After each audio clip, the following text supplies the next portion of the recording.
Okay, let's do this. How are you, what the fuckers? Thank you for joining. I've about fucking had it. My what the fuck meter is way the fuck up. I don't know what's going on. I read a couple of articles that, just kind of jarred my soul. I'm trying to move. I got a million things going on, and I just want out. I just want out. I had Brett Netzen on here from Built to Spill a little while back, and he's been emailing me. I literally got like 5 or 6 links to a guy who basically seems to spend his life composting his own shit. This is his life. It's a series of 5 or 6 things about just a guy who's replenishing his soil that literally is showing you how to compost and, create separate bins of, composting your own shit, letting it sit and ferment for a year and a half till it becomes soil and then integrating it and growing food out of it.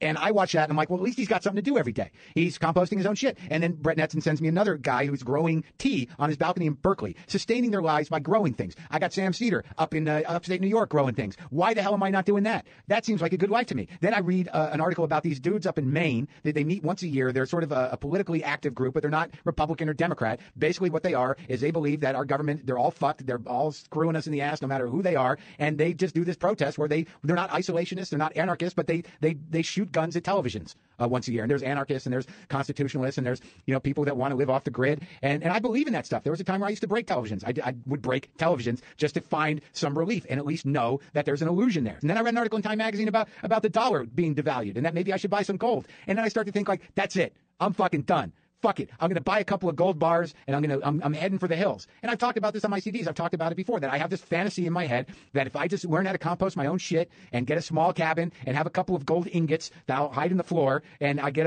a gun and I'll be okay. And I'll boil things and put things in jars and I'll be okay up there. And I'll have some chickens and maybe a goat.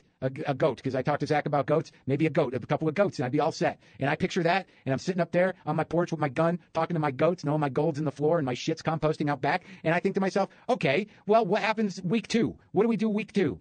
How soon before I start saying, I wonder if I get reception up here? Is there any way that I can get the cable hooked up? Where's my big screen? What about my cell phone? What if I want to get on the internet? Why do I need all this shit? I mean, what the fuck? Why can't I just be happy with just sitting on my porch with my goat, knowing my gold ingots in the floor?